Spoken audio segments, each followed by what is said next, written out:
तबूक के मौके पर ना ऊँट पे बैठे थे, पीछे रह गए। ऊँट सुस्त था, थक गया, चल नहीं रहा था। हज़रत अबू ज़र ग़िफ़ारी रज़ी अल्लाह ताला अन्हु पहले तो उसे ले गए ये गांव में कि ऊँट बीमार हो गया, उसका इलाज कराया, लेकिन जब वो ठीक ना हो सका ना तो ऊँट वहीं छोड़ दिया। हुज़ूर सल्लल्लाहु अलैहि वसल्लम के पीछे ज़रूर पहुँचना है मैदान तबूक में। तो जो सामान था वो सारा पुश्त पे रखा और अकेले ही चल दिए, तने तन्हा और पैदल। सामने से गर्द उड़ती हुई नज़र आई तो लोगों ने कहा हुज़ूर पता नहीं कौन आया है। फरमाया तुम्हें नहीं पता, मुझे तो पता है ना, अबू ज़र ग़िफ़ारी आया है। अबू ज़र ग़िफ़ारी आए। फिर हुज़ूर ने फरमाया यमशी वाहिदा व यमूत वाहिदा व युबास वाहिदा। फरमाया ये तन्हा चलते हैं, ये तन्हा ही दुनिया से जाएंगे, तन्हा ही उठाए जाएंगे। तन्हा तन्हा चलते हैं, तन्हा ही दुनिया से जाएंगे, इंतकाल तन्हा ही उठाए जाएंगे। जो बहुत ज़्यादा सख्ती करने लगे सहाबा पे, बहुत ज़्यादा। तो हज़रत उस्मान गनी रज़ी अल्लाह ताला अन्हु ने फरमाया कि आप अपने मिजाज के लिहाज से तो दुरुस्त हैं, पर जो चीज़ आप तारी करना चाहते हैं, जब शरीयत गुंजाइश देती है तो आप क्यों इतनी सख्ती फरमाते हैं। तो फरमाने लगे ठीक है, फिर मुझे रब्ज़ा जाने की इजाज़त दे दो। रब्ज़ा एक बस्ती थी, जंगल था, वहाँ कोई आता जाता नहीं था। असी किसे दे कुछ नहीं लगते तो ना कोई साडा दर्दी। हुज़ूर ने कहा था ना यमशी वाहिदा, तो अकेला चलेगा, रब्ज़ा चलेगा। हज़रत सैयदना उस्मान गनी ने कहा ये कुछ बकरियाँ ले जाओ, दूध पी लिया करना। फरमाया उस्मान मुझे माल की तो ज़रूरत पहले दिन से ही कोई नहीं, मुझे तो रब रसूल की ज़रूरत है, उनकी करम नवाजियाँ मेरे साथ रहती। तशरीफ़ ले गए वहाँ तन्हा, खजूर के खुश्क टुकड़े खाते, इबादत करते, अल्लाह को याद करते। बड़े बड़े लोगों ने आके कहा कि अबू ज़र आपकी बड़ी शान है, हमारे साथ चलें। फरमाया छोड़ो, कहाँ मंशूर हम और कहाँ हंगामे मोहब्बत के, एक हुजरे में रहते हैं, खुदा को याद करते हैं, ज़रूरत कोई नहीं, जहाँ हूँ ना वहाँ मैं ठीक हूँ, हाजत नहीं।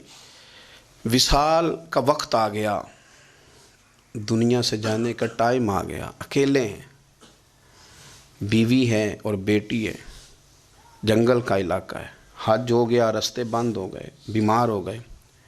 अपनी अहलिया को बुला के कहने लगे अब मैं बचूंगा नहीं, अब जाने का वक्त आ गया है। मैंने फ़कीरी जो हुजूर की देखी थी उसमें मैंने वक्त गुजारा है, और देख मैं जा भी फ़कीरी मेरा लै सजड़ा सा तोड़ दी पाई, जान भी दिती तेरा तेरे, अब जाने का वक्त है। तो इस तरह करना, अगर तेरे पास कोई कपड़ा हुआ तो मुझे कफन दे देना, ना हुआ तो अल्लाह के सुपुर्द कर देना। कहा हम दो औरतें हैं, जनाजा गुस्ल कफन। फरमाया रब जमात भेजेगा मेरे लिए, लोग आएंगे, मेरे नबी पाक ने मुझसे वादा किया था आएंगे ना लोग।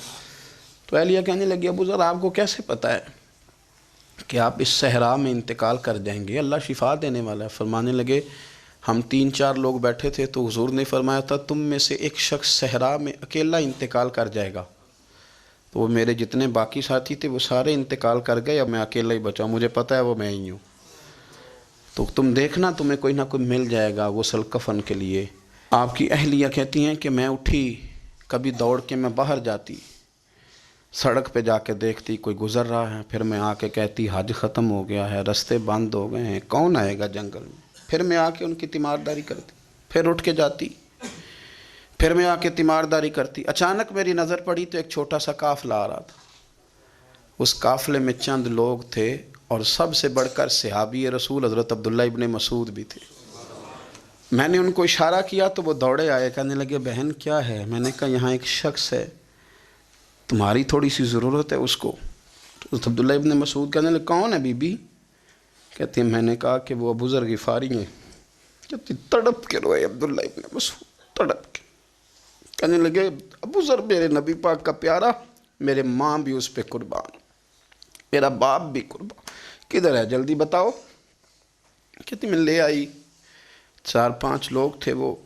तो सैयदना अबू ज़र ग़िफ़ारी कहने लगे अब्दुल्ला मेरा विसाल हो जाएगा, लेकिन याद रखना मेरी बीवी के पास कफन के लिए कपड़ा मौजूद नहीं। और लहो सजना सा तोड़ ही नहीं पाई, जान भी दिती तेरा तेरे, कफन के लिए कपड़ा नहीं है, लेकिन तुम में से ना वो बंदा कोई कपड़ा ना दे جو کبھی کسی سرکاری عہدے پہ رہا ہو، وہ بندہ میرے کفن کے لیے کپڑا نہ دے، کسی سرکاری عہدے پہ رہا ہو۔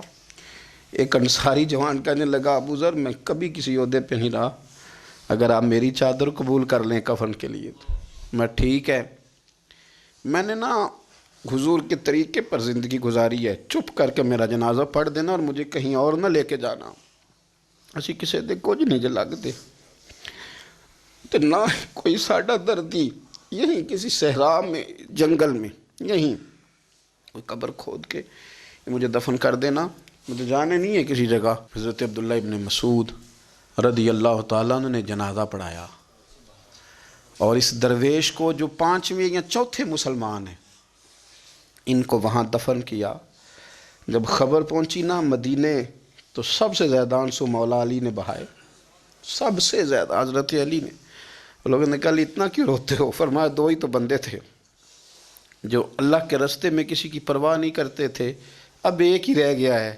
کہا حضور کیا مطلب؟ فرمایا 2 ہی تھے، ایک ابو ذر اور ایک علی، اب اکیلا علی تو رہ گیا، وہ چھوڑ کے چلے گئے۔ حضرت سیدنا ابو ذر غفاری رضی اللہ تعالیٰ عنہ اس عظیم شخص کا نام ہے، سردار قبیلے سے تعلق تھا، بڑے بہادر تھے، پر حضور کو فقیری میں دیکھا تو پھر زندگی اسی فقیری میں گزارتی، اسی فقیری میں، اسی طریقے میں وفا کر کے نا اسی رنگ میں گزار دی، انہی نقشوں پہ رہے۔